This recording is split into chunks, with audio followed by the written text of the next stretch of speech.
नमस्कार, Indian stock market trading channel में आपका स्वागत है। मेरा नाम आलोक है। यहाँ पे हम देख सकते हैं कि आज तारीख है 7 सितंबर 2023 और 9:38 से लगभग समय हो रहा है। 30 दिन का यानी इस पूरे महीने का मैंने बैंक निफ्टी का चैलेंज लिया है, यानी पूरे महीने में एक लॉट से एक ट्रेड करूँगा। पूरी कोशिश रहेगी कि ओवर ट्रेडिंग ना हो, कभी भी दो ट्रेड ना हो, और महीने के एंड में देखा जाएगा कि मैं प्रॉफिट में रहा हूँ या लॉस में रहा हूँ। अगर ओवरऑल मैं प्रॉफिट में हूँ तो इस चैलेंज को सक्सेसफुल मान लिया जाएगा। तो इस चैलेंज का आज 5वां दिन है। अभी मैं पॉज करता हूँ, जैसे कोई एंट्री बनती है तो आपको अपडेट करूँगा। अभी तक मेरी एंट्री नहीं हुई है, 11:45 हो गया है। ये रिकॉर्डिंग मैंने ऑन की है आपको साइकोलॉजी के बारे में बताने के लिए कि माइंड के अंदर क्या चलता है ट्रेड लेते वक्त। यहाँ पे ये एक इवनिंग स्टार बना था जिसको मैंने मिस कर दिया। मैंने मिस यहाँ पे क्यों कर दिया? इवनिंग स्टार पूरा था, प्रॉपर था। यहाँ पे एक रेजिस्टेंस है, अगर हम ये पीछे जाएं बैक में तो देख सकते हैं इस लेवल पे एक रेजिस्टेंस है, क्लियर कट रेजिस्टेंस है। इवनिंग स्टार की सारी कंडीशन इसने पूरी की थी। रेजिस्टेंस है, ये अच्छी खासी बुलिश मोमेंटम है। उसके बाद एक छोटा सा कैंडल बनता है रिजेक्शन के साथ, और अगला कैंडल जो है वो इसकी बॉडी के हाफ से नीचे क्लोज होता है। तो प्रॉपर ये इवनिंग स्टार था और यहाँ पे मेरी एंट्री होनी चाहिए थी और ये मुझे पूरा मिलता। लेकिन यहाँ पे मैंने एंट्री क्यों नहीं ली, इसको समझने के लिए ये बैंक निफ्टी है, मैं आपको निफ्टी में ले चलता हूँ।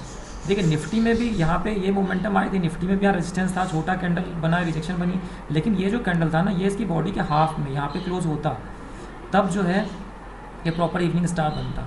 तो यहाँ पे ये क्लोज थोड़ा ऊपर हुआ, ये नीचे दिखती। अगर यहाँ पे क्लोज होता तो निफ्टी में प्रॉपर इवनिंग स्टार बन जाता। क्योंकि निफ्टी में इवनिंग स्टार नहीं बना तो मुझे डर लगा कि कहीं ये प्राइस निफ्टी ऊपर ना चला जाए। निफ्टी ऊपर जाएगा तो बैंक निफ्टी को भी खींच लेगा, इसलिए बैंक निफ्टी में ये सब देखते हुए भी मैंने एंट्री नहीं ली और ये मिस्टेक थी।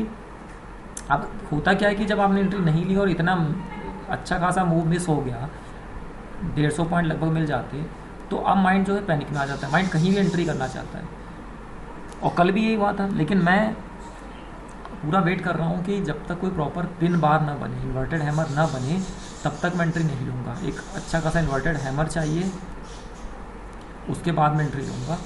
लेकिन हाँ, अच्छी खासी मूव मिस होने के बाद, और खासकर जब आपने सब कुछ पकड़ा हो, रेजिस्टेंस लेवल पकड़ा हो, इवनिंग स्टार पकड़ा हो, लेकिन निफ्टी के चार्ट में ऐसा नहीं हुआ है, तो आपको लगता है फिर कि मैंने निफ्टी के चार्ट पे ज़्यादा भरोसा क्यों किया, बैंक निफ्टी में हमारे इंस्ट्रूमेंट में तो बना ले लेना चाहिए था, वगैरह वगैरह ख्याल आते दिमाग में। तो अब माइंड की साइकोलॉजी ख़राब हो चुकी थी। माइंड कहीं से भी इंटर करना चाहता है कि जरा सा मौका मिल जाए। माइंड इसको भी रिजेक्शन मान ले कि हल्का सा रिजेक्शन है, घुस जाओ। लेकिन फिलहाल तो मैंने अपना कंट्रोल रखा है, तो पॉज करता हूँ, जैसा भी रहेगा आपको शो करूँगा। 465 पे मैंने ऑर्डर लगाया है, प्रिंट स्क्रीन लेकर ग्रुप में भी भेज देता हूँ।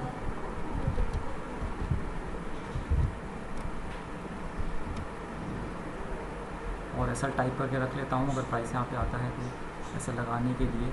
हालांकि प्राइस आगे ही है थोड़ा, तो ऐसा भी हो सकता है कि ऑर्डर एग्जीक्यूट ना हो। प्राइस एक बार फिर पीछे की तरफ आता हुआ, तो पॉज करता हूँ, जैसा भी रहेगा आपको शो। अभी तक ऑर्डर एग्जीक्यूट नहीं हुआ है। 12:10 पे लगाया था, 12:17 हो रहे हैं और प्राइस देखिए आगे जा रहा है, 490 ऐसे जा रहा है। और इस चार्ट में मैं आपको दिखाऊं तो देखिए थोड़ा सा ही दूर रह गया था एग्जीक्यूट होने से। तो माइंड कहेगा कि थोड़ा सा बढ़ा दो, थोड़ा आगे ले लो, अब तो भाग जाएगा। यहीं पे हमें साइकोलॉजी कंट्रोल करनी है कि हमने जो सोचा हम वहाँ पे वेट करेंगे। अगर प्राइस यहाँ नहीं आया, एग्जीक्यूट नहीं हुआ, तो हम जाने देंगे। ऐसा भी होता है कि प्राइस यहाँ पे एग्जीक्यूट करे और फिर एसएल हिट हो जाए, लेकिन उसमें कम से कम हमारा डिसिप्लिन मेंटेन होगा, डिसिप्लिन की प्रैक्टिस होगी। हमने जो सोचा था, मतलब भागती हुई कैंडल जो है हमसे कुछ करवा नहीं पा रही है, हम जो डिसाइड कर रहे हैं हम उस पर टिके हुए हैं। तो इसकी प्रैक्टिस सबसे ज़्यादा ज़रूरी, लॉन्ग टर्म में यही फ़ायदा देगी। तो भागते हुए कैंडल में कभी भी उसको पकड़ने की कोशिश नहीं करनी है। प्राइस यहाँ आया तो ठीक है, नहीं आया और चला गया तो भी कोई बात नहीं।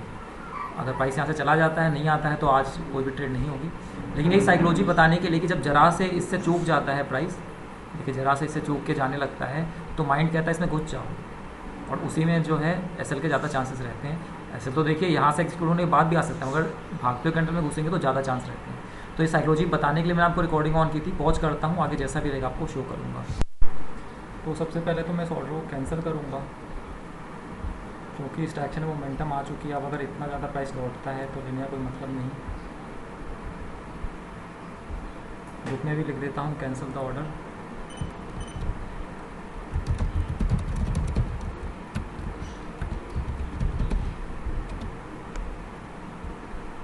तो इसको कैंसिल कर दिया है, क्योंकि यहाँ पे जो प्राइस स्ट्रगल कर रहा था, तो ये जैसे रेड कैंडल बनी थी, थोड़ी रेड कैंडल बनती और यहाँ पे ये एग्जीक्यूट होता, तो मैं वेट करता कि एसएल हिट हो या टारगेट है। लेकिन अब ये इस रेंज में इतने स्ट्रगल करने के बाद अच्छा खासा मोमेंटम आया, उसके बाद अगर ये लौटेगा और फिर एग्जीक्यूट करेगा तब सिचुएशन अलग हो जाती है, तब नीचे जाने के चांसेस ज़्यादा हैं।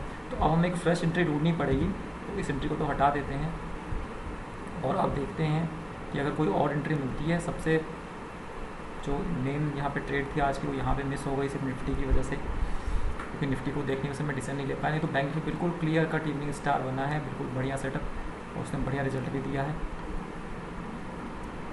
इधर पे ले रहे तो 355 पे लगभग हमें मिलता, तो उस हिसाब से इसे कम 555 तक जाना चाहिए। तो उसके बाद हम जो है कोई रिवर्सल वगैरह सोच सकते हैं। खैर फिलहाल तो ऑर्डर कैंसिल है, मैं पॉज करता हूँ, जैसा भी रहेगा आगे आपको शो करूँगा। तो एक ऑर्डर मैंने लगा दिया है, ग्रुप में भेज देता हूँ।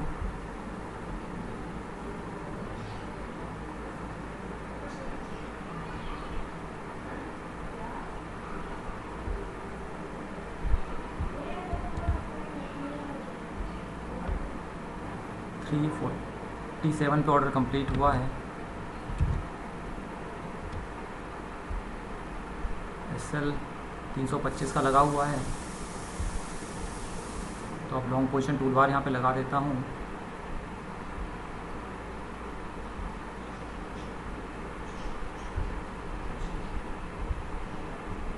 ऑर्डर 347 पे है, लेकिन 350 पे लगा देता हूँ, क्योंकि एसएल मैंने 25 का ही 325 पे लगाया है, तो उस हिसाब से राउंड ऑफ में थोड़ी आसानी होगी समझने में।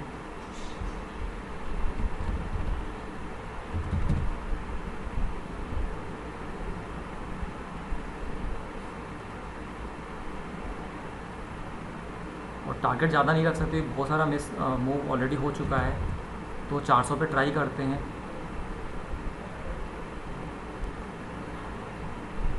क्योंकि 1:2 हो जाएगा अगर आता है टारगेट, तो 1:2 पे जो है निकल जाएंगे इस ट्रेड में, क्योंकि इस ट्रेड में काफ़ी सारा मूव पहले मिस हो चुका है। अब ये से बहुत ज़्यादा ये जाएगा, इसको उम्मीद करना सही नहीं रहेगा।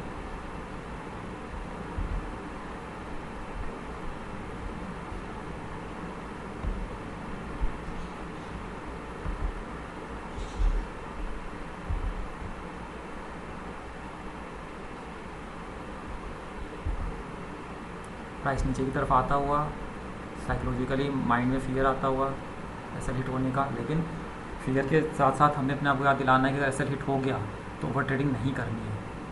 बहुत तेज़ी से ये नीचे आ रहा है, तो एसएल हिट होने के पूरे चांसेस हैं। तो मैं पॉज करता हूँ, ऐसे जो भी रहेगा आपको शो कर। तो एसएल हिट हो चुका है, यहाँ पे देख सकते हैं, और एसएल हिट होते ही माइंड ओवर ट्रेडिंग की तरफ जाएगा, लेकिन बिल्कुल टर्मिनल लॉग ऑफ कर देना है। अभी मेरा माइंड कंट्रोल में, इसलिए मैं सिर्फ प्रिंट स्क्रीन लेने तक टर्मिनल को ऑन रखूँगा, उसके बाद मैं इसको लॉग ऑफ कर दूँगा। तो 321 जो है ये एसएल हिट हो चुका है, इसका प्रिंट स्क्रीन लेते हैं, ग्रुप में भेजते हैं। माइंड को बुरा लगना शुरू होगा एसएल पे, और वो बुरे लगने पर आपने ध्यान दिया तो वही माइंड को जो है ओवर ट्रेडिंग की तरफ ले जाएगा। ओवर ट्रेडिंग बिल्कुल नहीं करनी है। ये पूरे महीने में एक दिन की एक ही ट्रेड लूँगा, और उसके बाद देखूँगा कि महीने के लास्ट में क्या होता है। डिसिप्लिन मेंटेन करके यही रिजल्ट देखना है, डिसिप्लिन मेंटेन करने से क्या होता है। तो यहाँ पे जो है 321 रुपीज़ लॉस बुक्ड। आज तो माइंड ओवर ट्रेडिंग के लिए और ज़्यादा करेगा, क्योंकि बिल्कुल सब कुछ पता होते हुए लेवल मार करके इवनिंग स्टार को नोट करते हुए भी नहीं लिया, तो माइंड, और इतनी अच्छी मूव आई तो माइंड ओवर ट्रेडिंग की बात करेगा। माइंड अब अलग अलग चीज़ें दिखाना शुरू करेगा कि देखो 21 EM में यहाँ से अगर हैमर बनता है तब तो पक्का ही जाएगा वगैरह वगैरह, लेकिन ओवर ट्रेडिंग नहीं करनी। ऐसे हिट हुआ तो हो गया, इसको बंद करना है। इसको फ़िलहाल मैं ऑर्डर बुक में जाता हूँ और कैल्क सॉफ्टवेयर में एंट्री कर लेता हूँ, जो एक्सेल जैसा ही ओपन सोर्स सॉफ्टवेयर है, लिब्रे ऑफिस कैल्क। एंट्री करते ही मैं इस टर्मिनल को बंद कर दूंगा, कि टर्मिनल अगर ऑन हुआ तो माइंड आपको ओवर ट्रेडिंग में ले जाता है।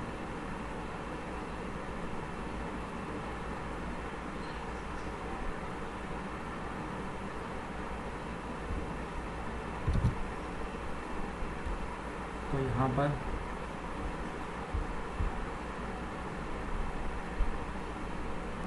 इस फाइल पर एंट्री होनी है, इस फाइल को मैं ओपन कर लेता हूँ। आज जो था 44,700 का पुट था, बाई हुआ था 347 पे और 325 पे सेल हुआ। फॉर्मूला यहाँ लगाइए, इसलिए इसको ड्रैग करते ही अपने आप ही कैलकुलेशन आ जाएगी। तो 330 यहाँ पे 330 है, यहाँ पे आप देखेंगे तो ये 321 है। वो सिर्फ इसलिए क्योंकि मैं ये जो बात के पैसे हैं ये मैंने इंक्लूड नहीं किए, सिर्फ ये जो रुपीज़ है वही लिखा है एक्सेल में। तो अब सबसे पहला काम है टर्मिनल को लॉग आउट करना, क्योंकि एंट्री तो हो चुकी है। तो फिलहाल तो मुझे टर्मिनल से और कोई एंट्री नहीं चाहिए। एक बार मैं देख लेता हूँ एक्सेल सीट पे, नहीं, क्योंकि रीज़न, इमोशन और ये सब तो मैं खुद लिख लूँगा। तो अब सबसे पहला काम है इसको लॉग आउट करना, क्योंकि अगर ये लॉग इन रहा तो कुछ ही समय में माइंड एकदम से ओवर ट्रेडिंग, एक ऐसी अर्ज होती है जो जब आती है तो 1 सेकंड में आपसे ओवर ट्रेडिंग हो जाती है, आपको पता भी नहीं लगता। जब ओवर ट्रेडिंग हो जाती है उसके बाद आप सोच पाते हैं कि क्या हुआ और क्या नहीं। तो टर्मिनल बंद हो गया है, तो ओवर ट्रेडिंग की तरफ से हम सेफ हो चुके हैं। तो ट्रेड मैंने क्या सोच के ली थी वो मैं आपको बता दूं। देखिए यहाँ तो बहुत अच्छी ट्रेड मिस हो चुकी थी, इसका रीज़न मैं आपको बता ही चुका हूँ, ये जो इवनिंग स्टार बना था।